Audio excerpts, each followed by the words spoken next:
Hi అండి. ఈ video వచ్చేసి కార్తీక సోమవారం అంటే నిన్నటి వ్లాగ్ అనమాట. నిన్నైతే కార్తీక మొదటి సోమవారం కదండి. అందరికీ కూడా కార్తీక మొదటి సోమవారం శుభాకాంక్షలండి. ఇక్కడైతే కార్తీక మాసంలో వచ్చే 4 సోమవారాలు కూడా కంపల్సరీగా ఉపవాసం అయితే ఉంటాం కదండి. అంటే మేమైతే కార్తీక మొదటి సోమవారం, ఏకాదశి, కార్తీక పౌర్ణమి రోజు అయితేనే ఉపవాసం అయితే ఉంటామండి. ఎందుకంటే పౌర్ణమి ముందు వచ్చే వారాలకి అంటే కొంచెం ఎక్కువ ఫలితం ఉంటుందని అయితే అంటారు కదా.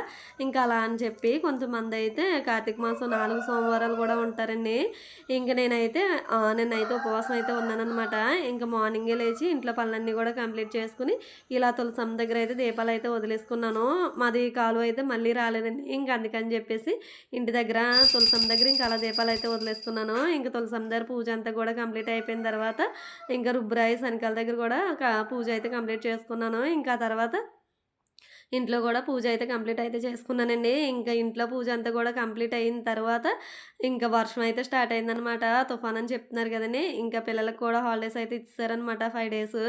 ఇంకా తుఫాన్ అయితే చాలా గట్టిగా ఉందని చెప్పి ఇంకెవరి నోటిని విన్నా కానీ ఇంకా ఈ తుఫాన్ గురించే టాపిక్ అనమాట. ఇదండి ఇంట్లో పూజ అంతా కూడా కంప్లీట్ అయిపోయింది. ఇంకా మనం ఉపవాసం ఉన్నామంటే కటిక ఉపవాసం అస్సలు ఉండకూడదంటండి. ఇంకా అందుకని చెప్పి కొద్దిగా టీ అయితే తాగానమాట. ఇంక టీ తాగేసిన తర్వాత వంట అయితే స్టార్ట్ చేశాను. ఇంకా పప్పు టమాటో కర్రీ అయితే చేశానన్నమాట. ఇక్కడ వచ్చేసి మార్నింగ్ దీపారాధన అయితే చేసుకున్నాను కదండి. ఇంకా ఆ దీపాలు ఆ వినాయకుడు అవన్నీ కూడా ఈ వాటర్లో అయితే కలిపేసి ఇంకా పచ్చని చెట్టుకి అయితే వేస్తానన్నమాట. ఇదండి ఇంకా కార్తీక మొదటి సోమవారం రోజు చిన్న మినీ వ్లాగ్ అయితే. ఈ వీడియో కనుక మీకు నచ్చినట్లయితే ప్లీజ్ లైక్ చేయండి, షేర్ చేయండి, కామెంట్ చేయండి, సబ్స్క్రైబ్ చేయండి. ఓకే ఫ్రెండ్స్, బాయ్ అండి. బాయ్. మంచిది.